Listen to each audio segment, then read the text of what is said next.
What if our most ancient myths, the stories of serpents and gods, didn't come from old books or carvings, but from the very wiring of our own brains? Today, we're going deep, literally deep underground, into a cave to uncover a mystery that connects prehistoric art to the universal symbols that might just be hardwired into all of us. Let's get into it. Okay, so our story starts miles underground, in the pitch-black darkness of Mammoth Cave, Kentucky.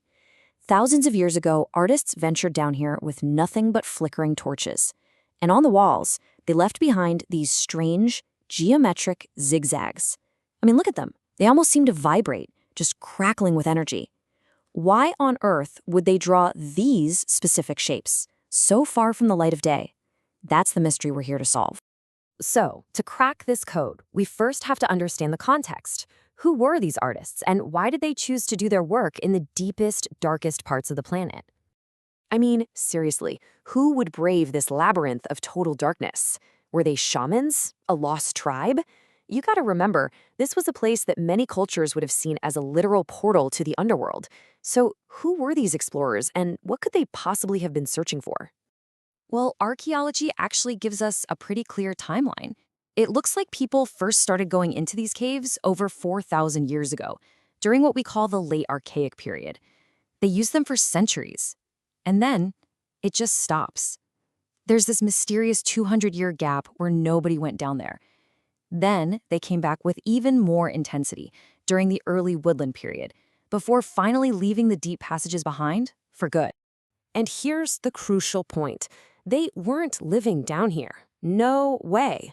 All the evidence points to one thing. These deep, dark passages were industrial sites. They were mines. So, what were they looking for? Well, a few really specific, really valuable resources. They were mining gypsum, this beautiful crystalline mineral, maybe for white pigment or for sacred rituals. They were also gathering something called marabilite, which is a powerful natural medicine. And they were quarrying chert, a type of stone that's perfect for making razor-sharp tools. Make no mistake, this was dangerous, hard work, deep beneath the earth. This quote really captures the feeling, doesn't it? Imagine you're working for hours in the dark, and then all of a sudden, your torchlight catches the sparkle of what you came for. The massive effort they put in suggests these minerals weren't just useful commodities. They were incredibly important, maybe even sacred. So, okay, we have miners working in the dark, looking for valuable minerals.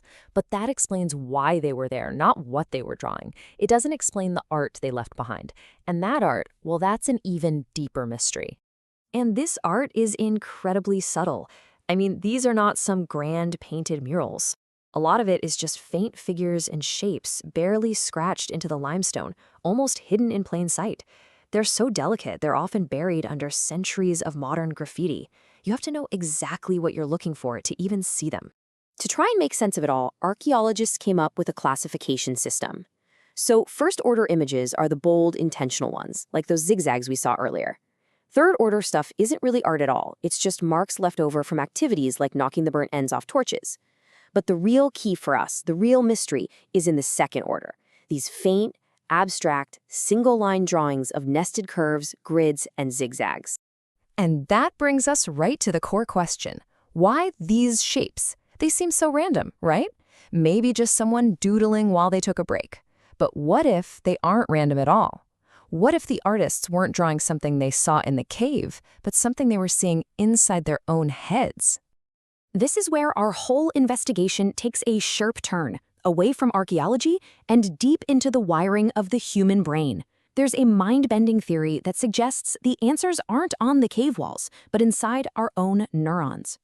Okay, the key concept here is something called entoptic phenomena. It's a fancy scientific term for a really simple idea, visual effects that are generated internally by your own eyes and brain. When you close your eyes and gently press on your eyelids and you see all those squiggly lines and patterns?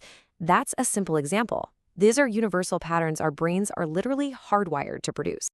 And here's the wild part. Researchers have actually identified 6 basic geometric forms that people see during altered states of consciousness, and it doesn't matter what their cultural background is. And as you can see, this list, grids, parallel lines, zigzags, curves, it's a near-perfect match for all that second-order abstract art we see down in Mammoth Cave. So this neuropsychological model basically proposes a three-stage process. In stage 1, the brain just sees these pure geometric shapes, the entoptic forms, like grids and zigzags. In stage 2, the thinking part of your brain tries to make sense of these abstract patterns and turns them into familiar things, so that zigzag might start to look like a snake. And finally, in stage 3, a person can become fully immersed in the vision, experiencing complex hallucinations and losing the sense that they're just seeing things. And this is where it all clicks together. The conditions known to trigger these visions, sensory deprivation, extreme fatigue, flickering light, that perfectly describes what a prehistoric miner was experiencing deep inside Mammoth Cave. The art, then, might not be a drawing of the cave at all, but a direct record of the neurological experience of being in the cave. Now, this theory has implications that go way, way beyond one cave in Kentucky. If these geometric shapes are hardwired into all of our brains, could they be the biological source code for our most universal symbols? Let's just focus on the most common ones seen in the cave, the zigzag. I mean, just look at this. On the left, you have the zigzag from Mammoth Cave, and on the right, the form of a serpent. That wavy, undulating zigzag motion is a core entoptic vision. Could this actually be it? The neurological blueprint for one of the oldest and most powerful mythological symbols in all of human history? The serpent is an incredibly potent symbol all over the world. It represents this profound duality, good and evil, poison and medicine. It stands for rebirth, transformation, and the endless cycles of the cosmos. It's a guardian of sacred spaces and a symbol of life force itself.